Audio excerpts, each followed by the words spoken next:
règle générale, il ne faut pas se fier aux séquences d'ouverture qui en mettent plein la vue.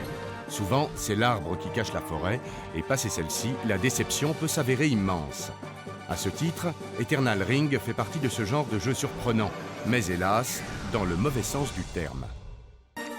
Si vous connaissez Kingsfield, alors vous trouverez tout de suite vos marques, car Eternal Ring en reprend grossièrement le principe. Plongé dans une époque médiévale fantastique, vous vous déplacez en vue subjective et devez casser du monstre à chaque fois que vous en rencontrez. Pour cela, vous disposez donc en début de partie d'un coup d'épée lent, dont la portée est bien difficile à définir. Un inventaire sert également à stocker vos trésors de guerre. Objets en tout genre, potions de vie ou antipoison, anneaux magiques vous conférant quelques maigres pouvoirs, une section gemmes à combiner et enfin un menu armes. Au niveau de la jouabilité, si les touches de la manette sont analogiques, par exemple le personnage se déplace latéralement de plus en plus vite lorsqu'on appuie de plus en plus fort, il est en revanche impossible d'accomplir certaines actions élémentaires comme sauter ou se protéger. Pire encore, aucun joystick analogique n'est géré. Toutefois, cela n'enlève pas le problème de la précision inutilement requise par le jeu.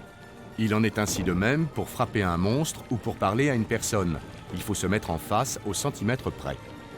Cela devient vite agaçant, surtout quand vous affrontez une créature qui bouge sans arrêt et que vous ne voyez pas vraiment où vous frappez. Un conseil donc, foncez sur l'ennemi, donnez un coup d'épée et reculez vite. Il ne vous reste plus qu'à recommencer l'opération jusqu'à la mort du monstre. Dommage aussi que les graphismes paraissent si sommaires, même pour les boss finalement peu imposants et pas très bien animés. Quant à l'aspect RPG, il ne se révèle guère original si ce n'est la combinaison de gemmes disponibles par moment afin d'obtenir des anneaux magiques. Le principe est intéressant, mais il est hélas noyé dans un flot d'éléments négatifs.